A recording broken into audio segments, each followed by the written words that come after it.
आज हम लोग ब्रिटिश स्कूल ऑफ ज्योग्राफी के बारे में अध्ययन करेंगे। तो ब्रिटिश स्कूल ऑफ ज्योग्राफी का फाउंडर एच.जे. मैकिंडर को माना जाता है और वो अपने जियोपॉलिटिक्स आइडिया के लिए विशेष रूप से जाने जाते हैं। First person recorded to climb Mount Kenya, तो माउंट केनिया पर चढ़ाई करने वाले भी हैं ये। ऑक्सफोर्ड यूनिवर्सिटी में प्रोफेसर ये 1887 में अपॉइंट हुए। मेजर जो कंट्रीब्यूशन इनका हम लोग देखें तो ज्योग्राफी को एक इंडिपेंडेंट एकेडमिक सब्जेक्ट के रूप में पहचान दिलाए इंग्लैंड में, और नेचुरल साइंस और ह्यूमैनिटीज़ के बीच में कनेक्शन करने का प्रयास किए।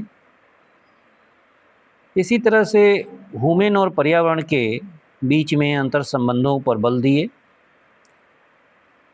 फिजिकल और ह्यूमन ज्योग्राफी को इंटीग्रेट करने का वकालत किए, बजाय इन दोनों विषय को अलग अलग पढ़ने के।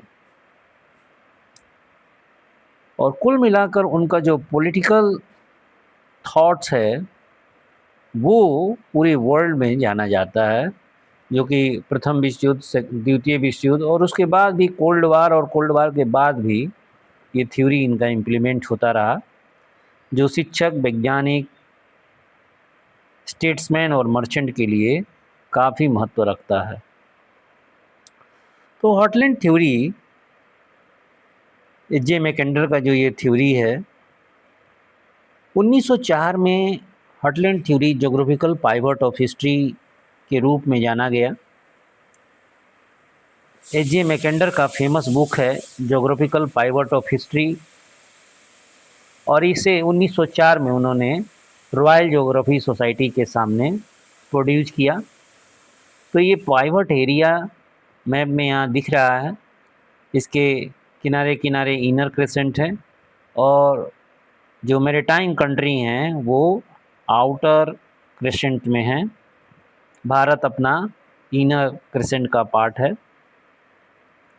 तो 1904 में उन्होंने, हालांकि हार्टलैंड इसको नहीं वर्ड यूज किया वहाँ पर, उन्होंने इसके लिए दूरी क्षेत्र का यूज किया है, concept of pivotal area, heartland as the key to the controlling world power. तो हार्टलैंड अभी 1904 में यूज इसके लिए हृदय स्थल नहीं यूज किया, इसको धुरी क्षेत्र कहा गया। और ये धुरी क्षेत्र काफ़ी महत्व का है। एक्चुअली जो मैकिंडर की ये थ्योरी है,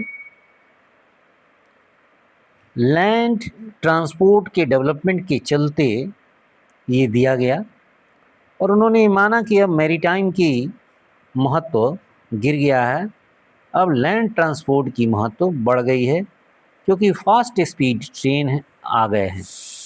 और इस तरह से पाइवट एरिया में ट्रेन के एस्टेब्लिशमेंट से मिलिट्री इनर क्रेसेंट में भेजना आसान हो गया। तो इसी रेफरेंस में ये थ्योरी आया है, और इस तरह से वर्ल्ड हिस्ट्री और पॉलिटिक्स में इनका ये जो ज्योग्राफिकल जो थ्योरी है ये बड़ा एक मेजर प्ले करता है। तो Mackinder argued that the rise and fall of the civilization was influenced by the geographical conditions। इन्होंने बताया कि भौगोलिक जो दशाएं होती हैं वो किसी भी सभ्यता के उदय और पतन के कारण होते हैं। थ्रू आउट हिस्ट्री, पूरे इतिहास को अगर देखा जाए तो nomadic tribes from the Eurasian steps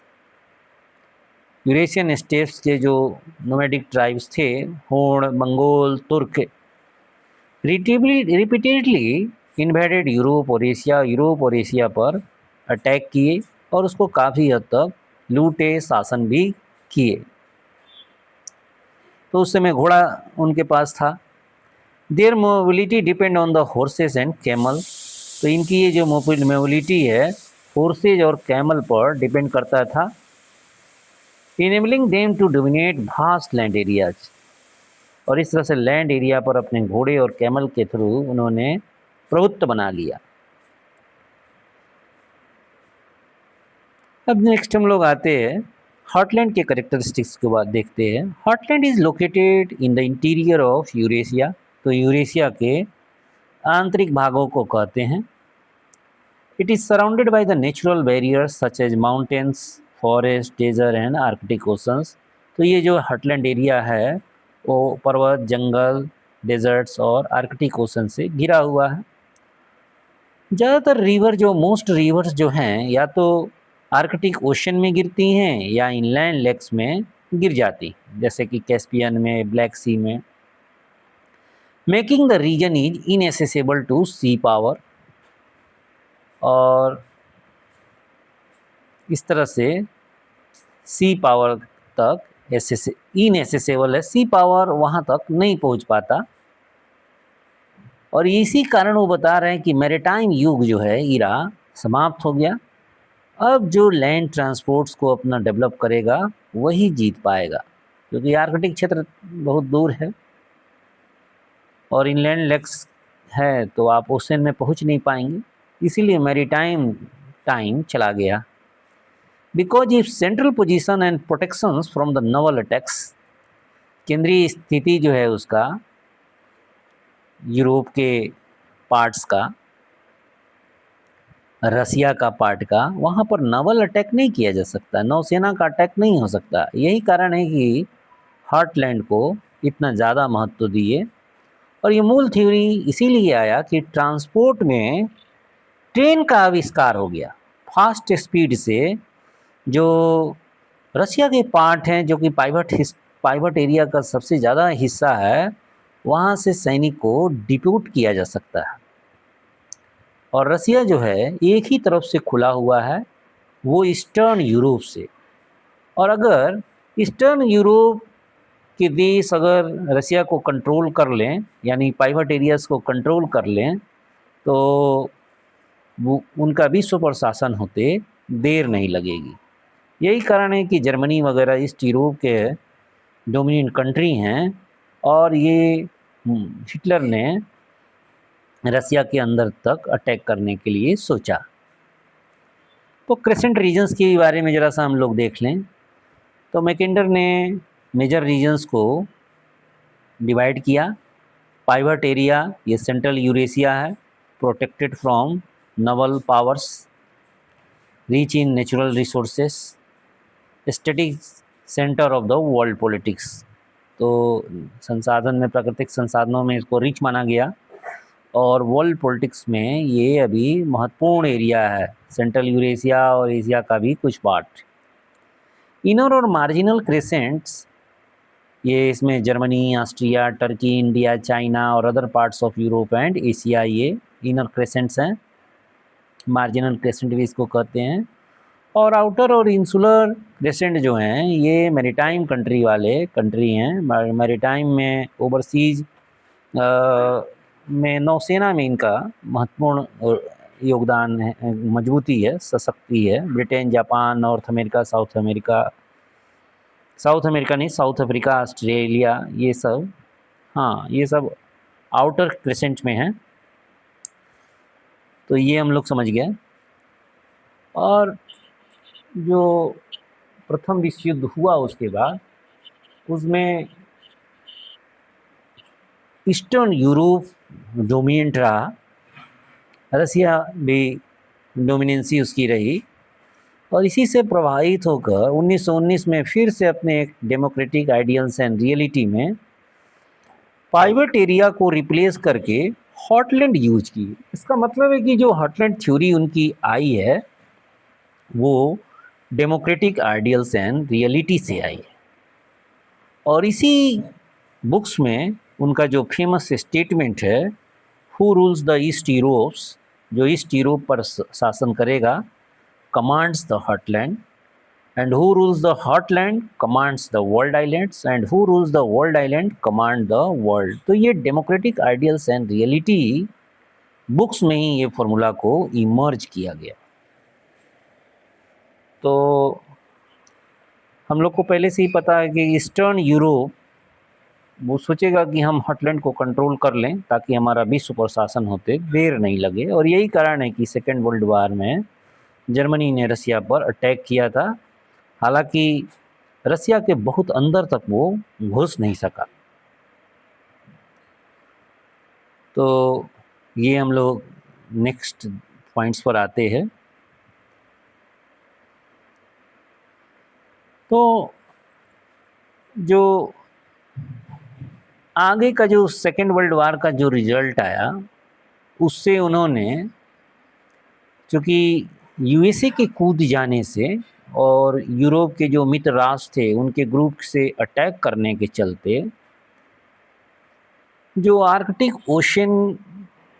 Antarctic ocean के दोनों तरफ देश जो हैं, नॉर्थ अमेरिका और यूरोप, ये एक दूसरे के साथ सहयोग काफ़ी करने लगे, जिससे ये मिडलैंड बेसिन कहलाने लगा।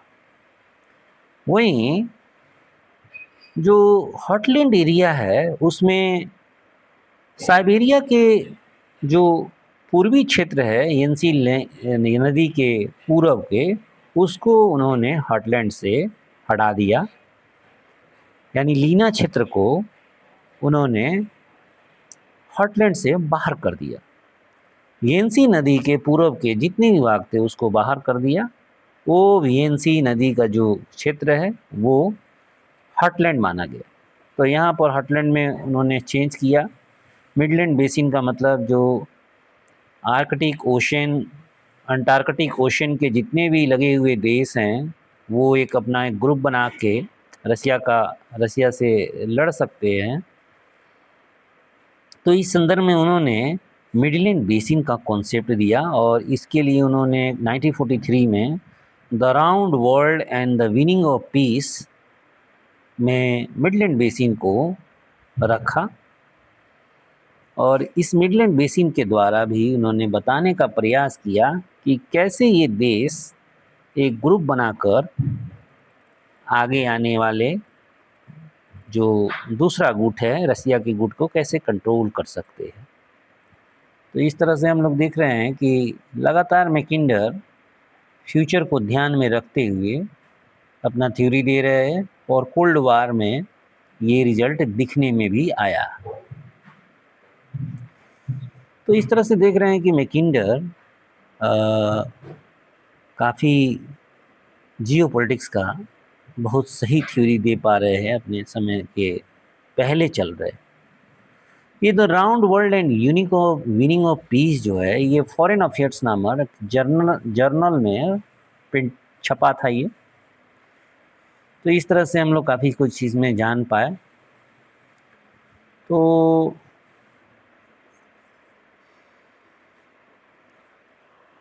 क्या क्या चेंज किए अपने ओरिजिनल हॉटलैंड थ्योरी में। तो smaller Lena land Eastern Siberia को उन्होंने बाहर किया था, और मिडलैंड बेसिन का कॉन्सेप्ट दिया, जिसमें नॉर्थ अटलांटिक ओशन के जितने भी कोस्टल एरिया के कंट्री थे सबको जोड़ा,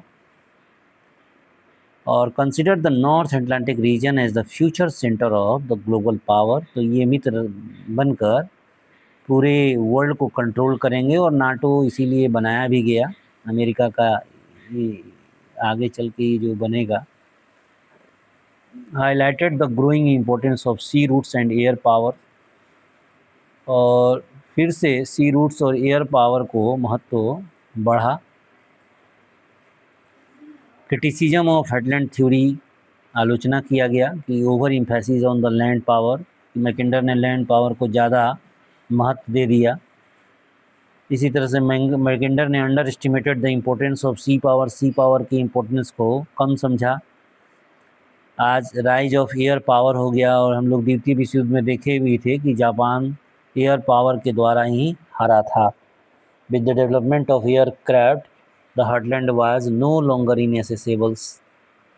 अब हार्टलैंड कोई नहीं रहा, एयर स्ट्राइक होने पर कहीं भी अटैक किया जा सकता है। मॉडर्न मिसाइल टेक्नोलॉजी आ गया, न्यूक्लियर वेपन्स आ गए, बड़े बड़े प्रक्षेपास्त्र आ गए, लॉन्ग रेंज मिसाइल्स, जिससे कि अब हार्टलैंड को जो एडवांटेज था स्ट्रेटेजिक वो चला गया। Changing politics conditions, Soviet union कमज़ोर हो गया और idea of single dominant heartland power weekend हो गया इससे। हालांकि फिर से हम लोग देख रहे हैं रसिया अपना खड़ा हो गया है और चाइना एक अलग से थर्ड पावर बन चुका है। ये routes over the Arctic oceans. तो अब एयर स्ट्राइक से कोई भी हॉटलैंड नहीं है, तो ये सब चाइना खुद ही एक बड़े पावर के रूप में निकल के आ गया। सिग्निफिकेंस ऑफ द थ्योरी क्या है इनका? The first comprehensive geopolitical theory linking geography with the world power. तो पहला इतना व्यापक भू राजनीतिक सिद्धांत आया जो वर्ल्ड पावर के साथ भूगोल को कनेक्ट कर पाया। Influence military and strategic planning during the world wars and the cold wars. तो ये सब इन्फ्लुएंस है इसका। Concept of defence in depth, emphasizing strategic depth for the national security. Despite criticisms, it remains one of the most influential theory in political geography and geopolitics। तो इसका काफ़ी महत्व रहा। 1904 में इनका स्ट्रेटेजिक थ्योरी इंट्रोड्यूस हुआ, जो जोग्राफिकल पाइवट ऑफ हिस्ट्री में आया था। सेकेंड जो हार्टलैंड थ्योरी आई थी 1919 में डेमोक्रेटिक आइडियल्स एंड रियलिटी में। तीसरा जो मिडलैंड बेसिन का कॉन्सेप्ट आया the round world and the winning of peace में। तो ये सब हम लोग समझ गए। हार्टलैंड को काफ़ी हम लोगों ने देखा। एच रॉबर्ट मील को देखते हैं। तो मैकिंडर के समकालीन रहे। रिल्म ऑफ नेचर इनका पुस्तक है, उसमें ह्यूमन रेसेस और प्रकृति के वितरण का चित्रण किए। तो इन्होंने ह्यूमन रेसेस और नेचर के बीच में संबंध स्थापित किया। एच.जे. फ्ल्यूर को देखते हैं हम लोग। एच.जे. फ्ल्यूर जो हैं ह्यूमन रीजन क्लासिफिकेशन दिए और बड़ा ही इम्पोर्टेंट इनका ह्यूमन रीजन क्लासिफिकेशन माना जाता है।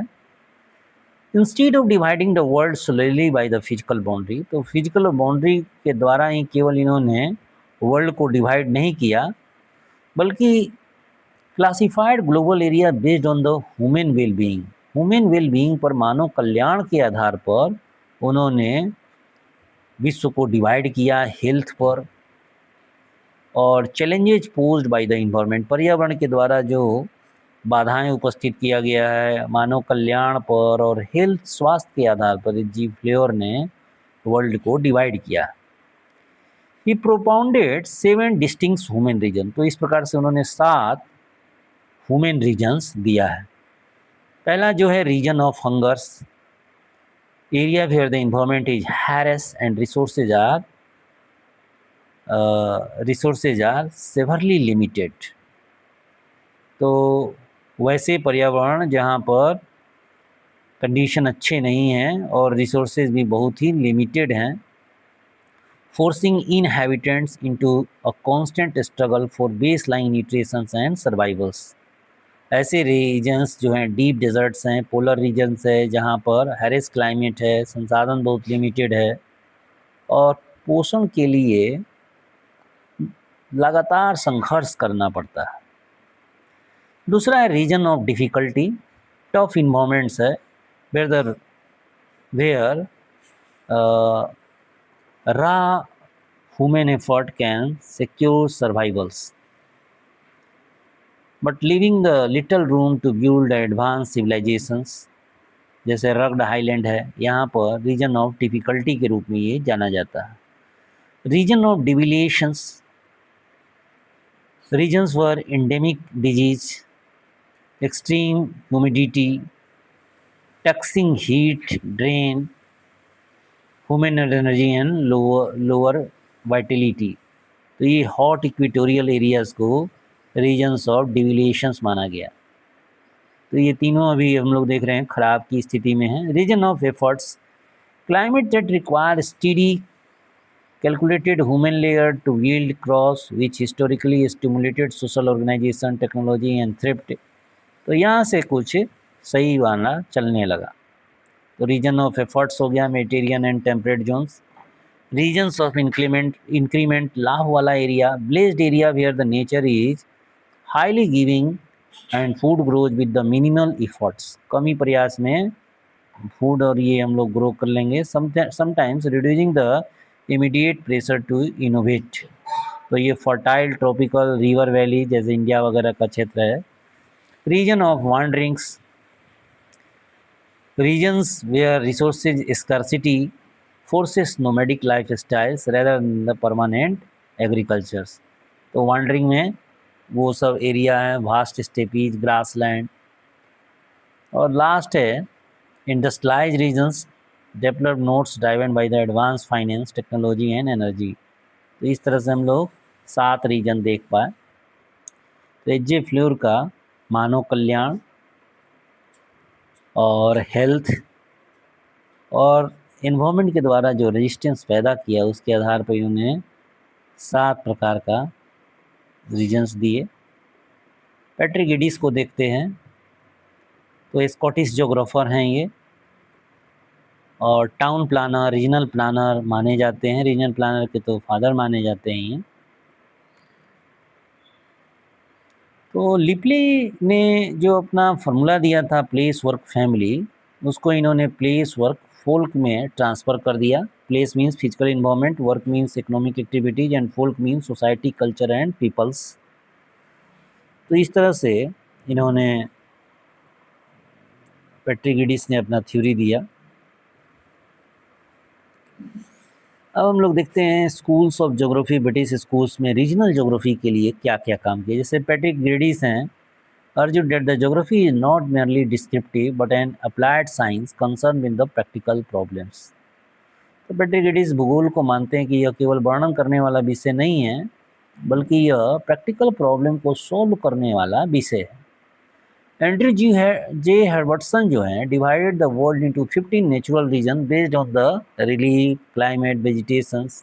तो 15 प्राकृतिक प्रदेश में एंड्रयू जे हर्बर्टसन ने डिवाइड किया था। इसी तरह से A G Ogilvie edited Great Britain's essay in regional geography. तो इन्होंने भी प्रादेशिक भूगोल में ग्रेट ब्रिटेन का महत्व बताया। Highlighting the regional variation in Britain, physical and cultural landscapes. तो फिजिकल और कल्चरल लैंडस्केप के आधार पर रीजनल वेरिएशन बताया। Roxby suggested that the regional study should include geology. Regional study में geology, drainage, coastline, climate, vegetation, human environment relationship, इनको शामिल करना चाहिए, ऐसा रॉक्सबी ने बताया। इकोनॉमिक ज्योग्राफी पर भी उन्होंने बात किया। तो ये इंग्लैंड में इकोनॉमिक ज्योग्राफी भी इंटरवार पीरियड के दौरान एक मेजर फील्ड निकल के आया और focus on the influence of natural factors पर प्रभाव डालता है। Resource distribution, location of industry, economic activities. इस संदर्भ में बुकानन इम्पोर्टेंट जोग्राफर है। पेस्ट्रल इंडस्ट्रीज ऑफ न्यूजीलैंड, तो न्यूजीलैंड में पशु चारण उद्योग पर प्रकाश डाला। Study the impact of physical environment on socio economic activity. तो फिजिकल इन्वायरमेंट पर के प्रभाव को इकोनॉमिक एक्टिविटीज़ पर यहाँ पर दिखाया कि फिजिकल इन्वायरमेंट का प्रभाव इकोनॉमिक एक्टिविटीज़ पर पड़ता है। न्यूजीलैंड का एग्जाम्पल दिखाया पेस्चरल इंडस्ट्रीज को। इसी तरह से W. स्मिथ ने इकोनॉमिक ज्योग्राफी ऑफ ब्रिटेन लिखा। Use statistical and economical approach to explain regional economic variation. तो प्रादेशिक आर्थिक विविधता को सांख्यिकी और आर्थिक उपागम के द्वारा इन्होंने प्रदर्शित किया। इसी तरह से चिसोल्म है जो कि कॉमर्शियल ज्योग्राफी के बारे में इन्होंने, वाणिज्य भूगोल का पिता भी इनको बोला जाता है, wrote the handbook of commercial geography.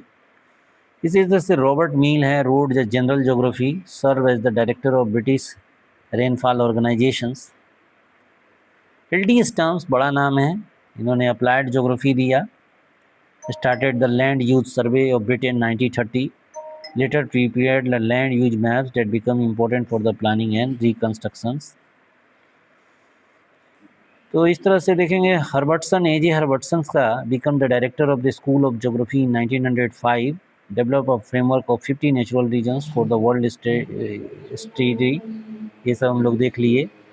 Man nature interactions पर देखिए 1880 और वर्ल्ड वॉर फर्स्ट के बीच में British geographer emphasise the relationship between man and nature. Geography was viewed as the study of Earth's surface and influence on the human life। तो ये सब हम लोग देख पाए। British geographer focus on the physical geography rather than the broad regional synthesis. तो physical geography पर ज़्यादा महत्व दिए रीजनल सिंथेसिस की तुलना में। Ford contribution publish habitat economy and society, explain that the cultural patterns are influenced more by culture, human contact, social interaction. ये सब देखिए। एग्रीकल्चर ज्योग्राफी में काफ़ी काम यहाँ पर हुआ। Wildly stumps land use maps बनाए। अप्लाइड ज्योग्राफी उन्होंने दिया। तो पोस्ट वर्ल्ड वार सेकेंड के बाद इन 1965 stump was नाइटेड for his contributions. ये सब हम लोग देख रहे हैं। हिस्टोरिकल ज्योग्राफी में जे मैकेंडर का रोल है। मॉडर्न ज्योग्राफी में पीटर हैगेट, कोरले, इन लोगों ने मॉडल सीन ज्योग्राफी दिया। तो काफ़ी इनका काम है। क्वांटिटिव रिवोल्यूशन करने में ब्रिटिश भूगोलवेत्ताओं का बहुत बड़ा योगदान है। पीटर हैगेट, कोरले ने फिजिकल ज्योग्राफी पर, रिचर्ड कोरले ने काफ़ी काम किया। Models in geography, locational analysis in human geography, ये Peter Haggett and Chorley. Frontiers in geographical teaching, ये सब पैट्रिक हिडिस एंड रिचर्ड कोरले से जुड़ा हुआ ये बुक्स है सब। तो इस तरह से हम लोग देख रहे हैं काफ़ी क्षेत्रों में ब्रिटिश ज्योग्राफर्स ने कंट्रीब्यूट किया है। तो चाहे वो दर्शन के किसी भी क्षेत्र हैं, वो सभी जगह आइडियलिज्म, एक्सटेरिज्म, रेडिकलिज्म्स, इन सभी पर ब्रिटिश ज्योग्राफर ने अपना समय दिया, वक्त दिया, विचार दिए। Thank you.